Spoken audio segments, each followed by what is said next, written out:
I wanted to start with just a little bit of going back before we go to the future, and just learning a little bit about your past, particularly um, your childhood, your teenage years. Just tell us a little bit about your upbringing. What were you like as a young person, and what did you like doing? What did you focus on? I was born in Yerevan and raised here, so I had chance to travel a lot. But my family is a very ordinary, as we can say, family. My father was a professor of physics in university. And very disciplined person, but very open-minded. Was an MP and a businesswoman, so she was a very socially active person and was engaging us in all domains possible. And I have a sister 2 years younger than me, so we have a very, fun, happy childhood. And it, I think, gave me this profound feeling of happiness. When you have these memories of being happy, it helps a lot. Even if you are in a difficult situation, you find this warm, and it gets better. Great. So tell us about how you thought about education and how you thought about your own future as you were growing up, going into later years of your teenage years, and how did you start thinking about what you wanted to do in your life? It was 1995, a year of adoption of our constitution. Uh, I became very interested in it. What's constitution? Why are we adopting it?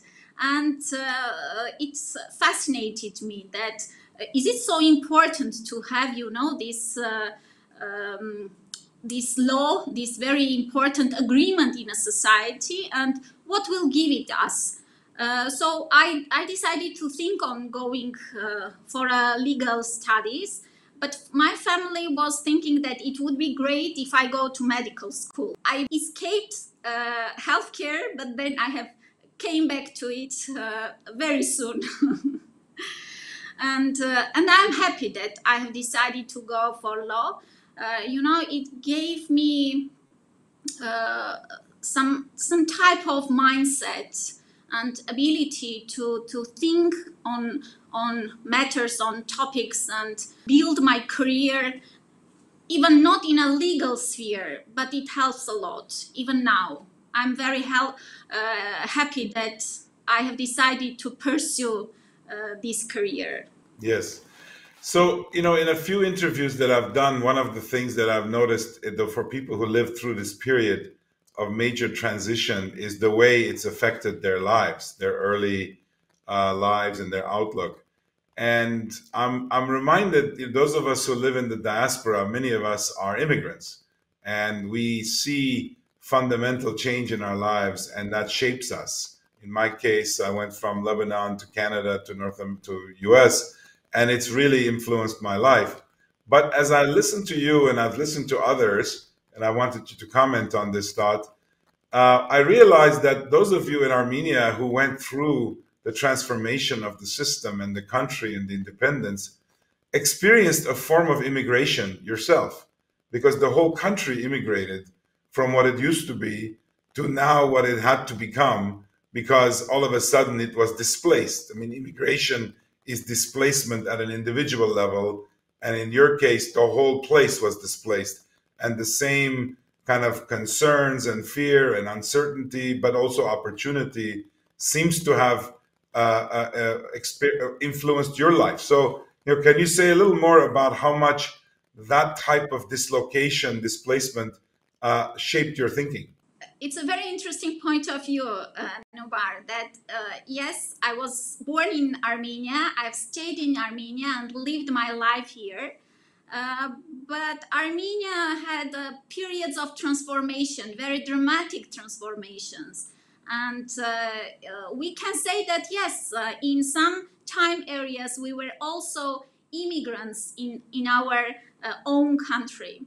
When I was in school, it was a Soviet time period, the totally different country. Then independence, and we have a big transformation, which gave us this feeling of our own country, our own destination, and who we are in this new situation. And yes, it was a very challenging times, 90s, but also I remember them not with sorrow, but with pride, you know, because we were a part of very important time period for Armenia. Armenia is always in a process of dramatic, critical sometimes situations, but it gives you a power. It gives you some sense of that you are able to overcome challenges, very difficult challenges, and it gives us this feeling of, you know, sticking together and going through these difficulties together, and being able to look back and see what was done right, what was done wrong, how we can take this experience, difficult experience, and go forward. And when I was a student, I can say that I was in a kind of internal immigration, because the political situation, the economical situation was not good, and I had this feeling that I don't have a you know, place to fulfill my potential, to be free, to freely express your ideas, to be what you want to be, and to pursue your own understanding of our future. And after 2018, the main feeling that has changed was that, you know, you are free. Yes, there are more challenges. There are difficult situations, but you have this potential to show who you are. What can you do for this country?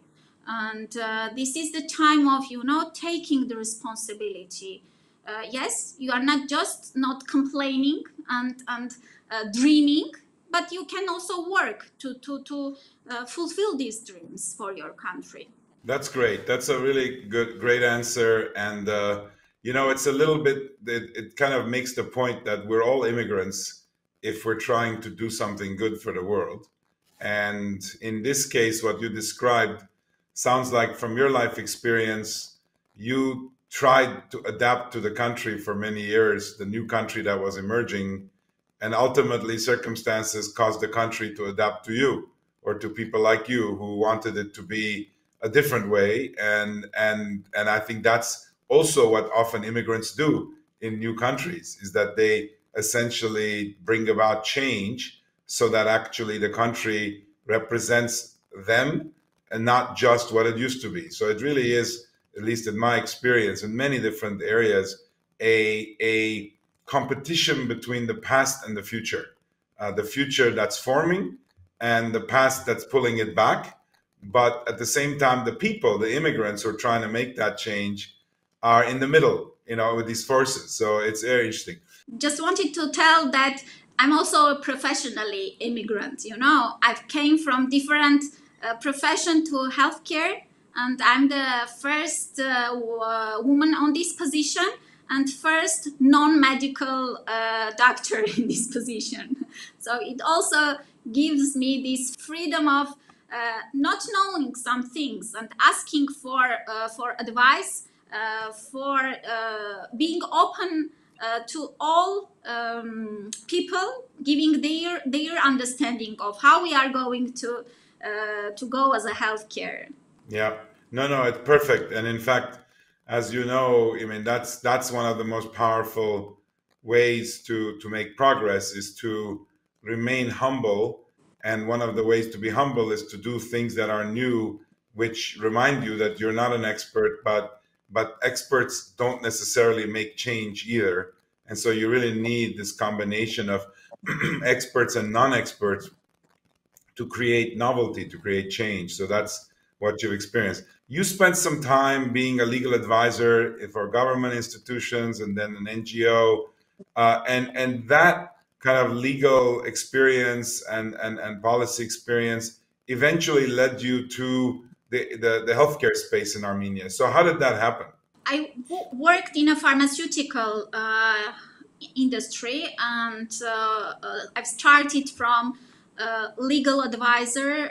Then I became a manager, general manager of the company, but also had a chance to work with different, as you have said, NGOs and organizations to advise them on legal matters. Um, then when revolution happened, I was offered to become a part of this team, and was very happy, because I think that it's good to change your domain on different time areas. It gives you a fresh perspective. It gives you a possibility to use your expertise in, for example, private sector, and bring it to the governmental sector. And in a private sector, everything is very quick, everything is very challenging, and you think totally different way. So, and I'm happy that I have this experience of working for a private company as a business. It helps a lot. And now, as a state person, I always remind myself that whatever you decide, it has a price for a private sector, for an individual, for a person. And having this experience give you responsibility to be very cautious. So I always knew that on some point I would be happy to be in a politics. I thought will give me possibility to fulfill my desires, my dreams on how I see my state. And so I came to this point. Great. So maybe just to focus in on healthcare a little bit. Obviously, anytime you switch from private sector to a public service role, you are confronted with just enormous challenges. That's kind of part of the job. And at the same time, these challenges are opportunities, and you can begin to make progress and begin to attack them. So how would you describe to the listener just the top two, three greatest challenges in healthcare in Armenia while you've been in this position? We had two big challenges. This was a pandemic, and of course the war situation, which changed the whole perspective of what we are doing. But as a long-term challenge, I would mention, of course, the financing of the healthcare.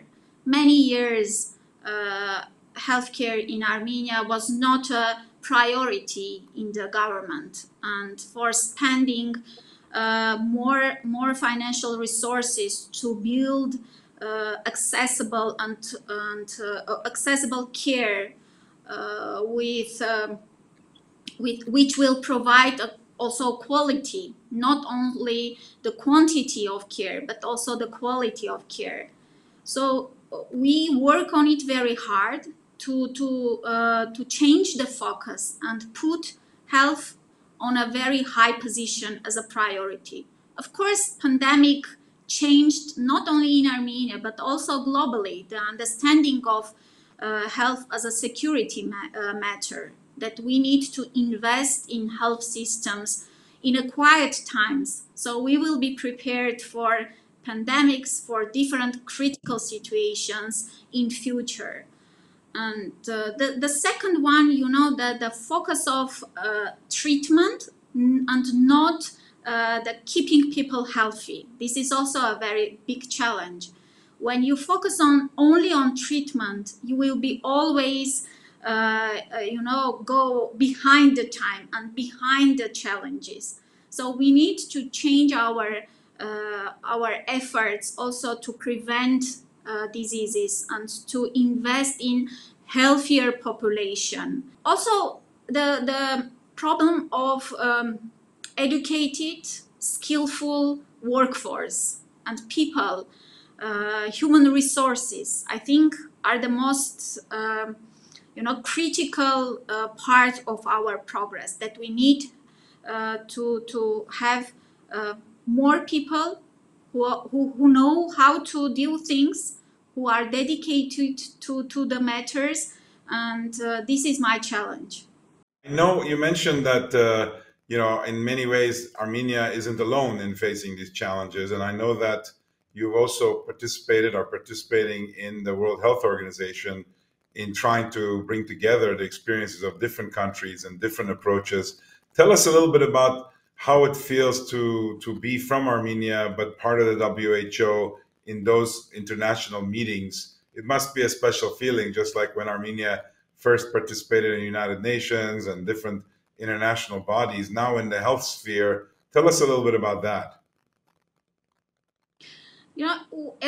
This year is a 30-year anniversary of joining the UN and different agencies. So it's a good milestone to see what we have done to bring our experience into this international family and what we can gain from them.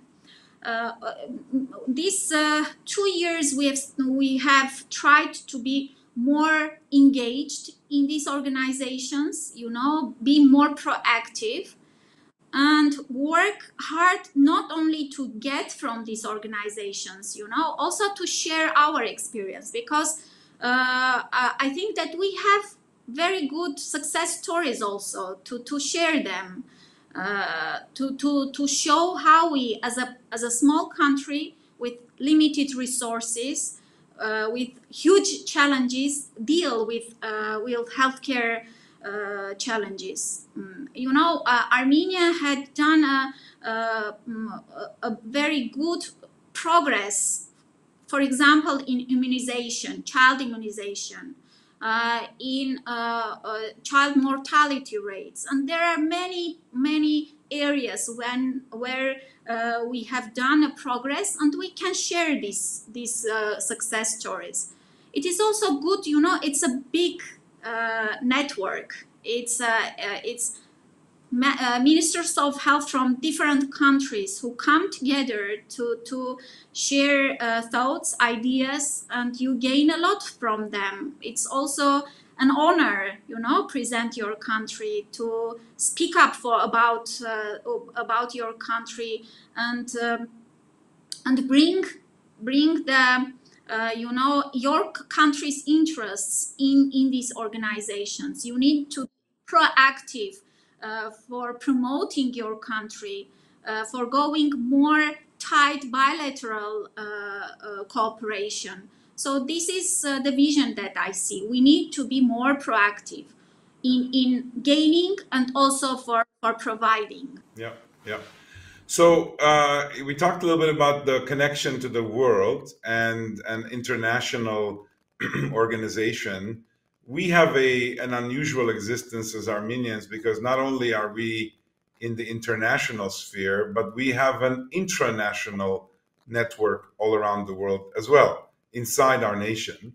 And of course, there I'm talking about the many diasporas all around the world, and the resources we have in also healthcare, in both the delivery and the development of new approaches, etc. So in this role of Minister of Health in Armenia, to what extent do intranational networks matter to you strategically, and how do you relate to being able to both benefit from but also influence what that global network can do for Armenia?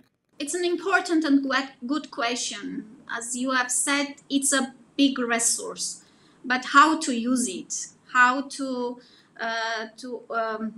organize the work, the cooperation between us. Sometimes very different people from different cultures, and having different expectations from each other. So I think we need to learn how to communicate better with each other, as a network, to have clear expectations, more pragmatic expectations from each other, and to have a vision for where are we going. So we need to show and to present, for example, in a healthcare, what are the most important domains of our concerns now, how we see our future development of the healthcare system. And when this network, these people from very different countries learn better about Armenia, about the current situation, about the vision of the future, they will have more understanding how we can cooperate with each other. As I have mentioned, human resources and developing this resource, Armenian resource, is crucial for our development. And this is where our diaspora can invest in educating our young generation, and not only, but strengthening the skills and knowledge of workforce. This is also very important, current workforce. Give them more opportunity to be connected with the world, and also the dedication for our country. I think the one thing is certain, that strong Armenia is utmost important, not only for Armenians living in Armenia, but also all Armenians over the world. I believe no Armenian can be happy, fulfilled, secured, if there is not strong Armenia. Great. As you think about the future of healthcare in Armenia, and of course there are needs that the country has and the population has for better health, and all of that part, but also healthcare could be seen as potentially an area of competitive development in Armenia, where Armenia could provide healthcare and healthcare services to a broader population as part of its economic development. How do you in the ministry think about healthcare as an economic development arena, which still is dealing with people's health, even while trying to improve the overall health of the citizens? Are those both factoring into your vision? Of course, my main concern as a minister is public health. But of course, healthcare is a sector of economy, and in the world, it's becoming one of the most important areas to invest. And after pandemic, we see this, change of interest into healthcare. I believe that there are sectors in healthcare in Armenia that are very interesting for investors, not only for local ones, but also for international. I think that there is a room to have more investments in healthcare as a sector. But first of all, I believe that, for example, health tourism, which is also a very interesting topic, can be a success story when the healthcare in the country is in a service of their own population. When the population of the country is content with the quality of the care, information goes out also from the country, and it bring investments, bring tourists to the country. So, of course, our main goal is to have accessible healthcare for our population. But I believe if we fulfill this part, we will be very interesting also for other people to come to Armenia, to have treatment, to have gain services here. You mentioned, and I'm going to bring the conversations to an end soon. You mentioned earlier about health not only being about sickness, but also prevention and doing things that maintain health. And this is something that is of great interest to me in my professional life, because we've observed, also in the United States, the degree to which what we mean by healthcare is really just sick care, and because the only time you get healthcare is when you're sick. So I never understood why it's called healthcare, because that there should be such a thing as healthcare, but we have very, very little care of our health. We think of well-being as health, but that's two different things. If health is the absence of disease, then the question is, what are we doing to proactively, preemptively keep that state? So in your vision, there's so much to do, there's so much disease burden to take care of. How do you make room for this type of pre-sickness, early sickness way to maintain and promote health, as opposed to deal with only sickness? Sometimes when we focus on more well-being and staying healthy, some people say you have so many areas of financement or little access to treatment. Why are you thinking on preventive care so much? So I say, of course, in a short time as a short time strategy, we need to focus on treatment. But if not from now we think on staying healthier, in 2, 3, 10 years, we will need double budget for treatment. So yes, even in these critical situations, we need to transfer our efforts to more keeping people healthier. I can bring you an example. We have passed our anti-tobacco law, and it went with very big challenges, but we have succeeded. And today we have all the regulations that will decrease the usage of tobacco, which is an investment into the future. We work on education in the schools, and starting from the first grade, giving our children health literacy, and giving them, healthy lifestyle. This is also very important. When you start your childhood with healthy habits, you will stick them in the course of your life. We work very hard with the Ministry of Education to bring this health literacy into the curriculum of our schools, and work on it every time to engage people in sports, in healthy diet, and things like that.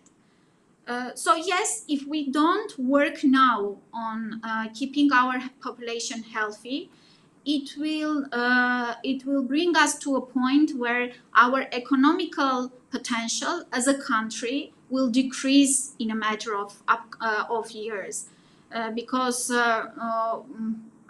we have the burden of diseases in Armenia,